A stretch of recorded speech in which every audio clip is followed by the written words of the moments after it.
The ruling party in South Africa is in flames. Figuratively, of course, imagine two of the party's biggest guns, Gwede Mantashe and Mbalula, standing eye to eye in the midst of a fiery political squabble. Their squabble isn't occurring under the radar, but in the open public domain for everyone to witness. Their showdown has sent shockwaves through the African National Congress and brought one very disturbing question into focus. Is the future of the ANC headed towards collapse? Prior to delving into this fiery face-off, be sure to click that subscribe button and turn on notifications so that you don't miss any of our coverage on the latest political twists and turns in South Africa.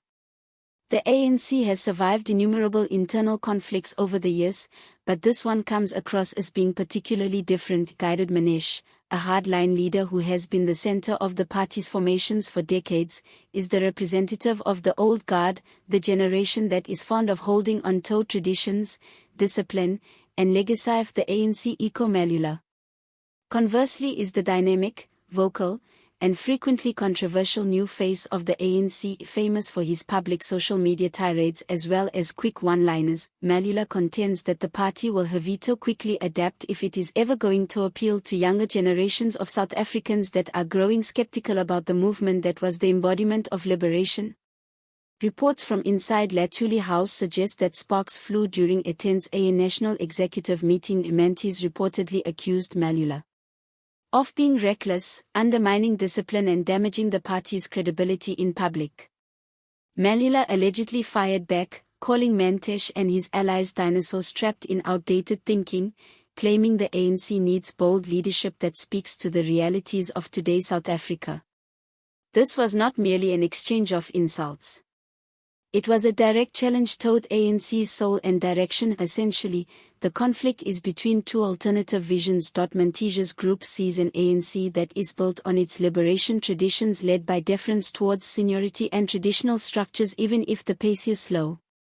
Mbala's group is convinced the party needs to reinvent itself lest it lose relevance, adopting new communication, openness and youth-led change. For Mantashe, the worst nightmare is seeing the organization he helped create slip beyond his grasp. For Mbalula, the fear is being gagged by a system that will not give up power. Caught in the middle is President Cyril Ramaphosa, already under the strain of corruption scandals, factional squabbles, and an impatient electorate.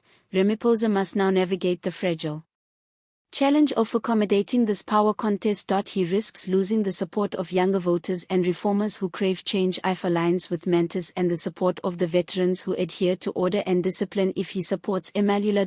It is potentially the toughest tightrope this leader, whose presidency has often been characterized as cautious and lacking decisiveness, must ever navigate.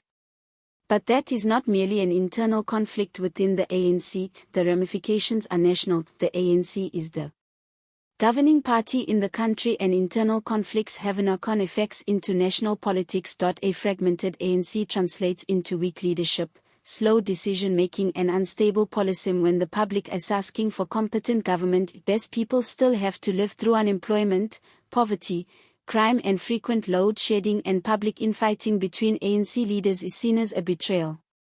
According to political analysts, unless the ANC could heal this widening schism, it would provide the opposition parties with further opportunities to make significant inroads in the 2026 elections.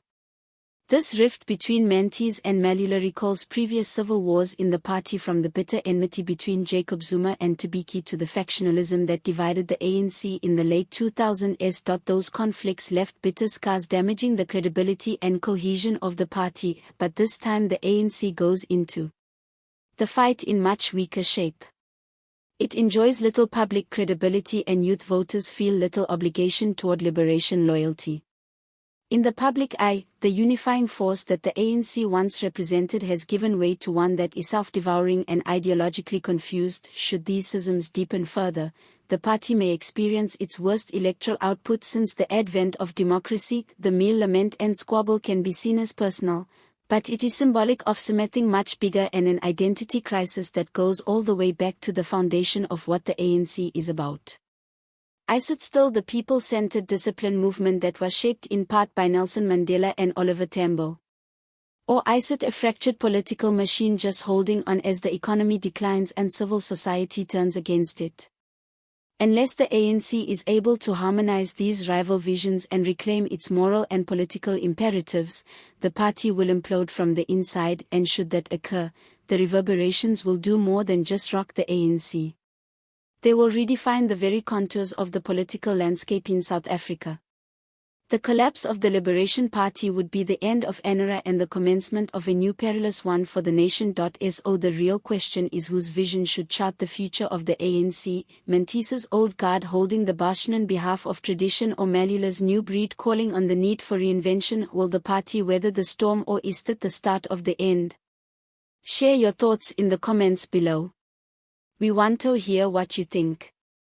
And if you found this breakdown insightful, don't forget to smash that subscribe button, like this video, and share it with others. The story of the ANC is far from over, and the next chapter could be the most explosive one yet. Stay tuned, because when chaos erupts inside the ANC, it's not just politics at stake. It's the future of South Africa.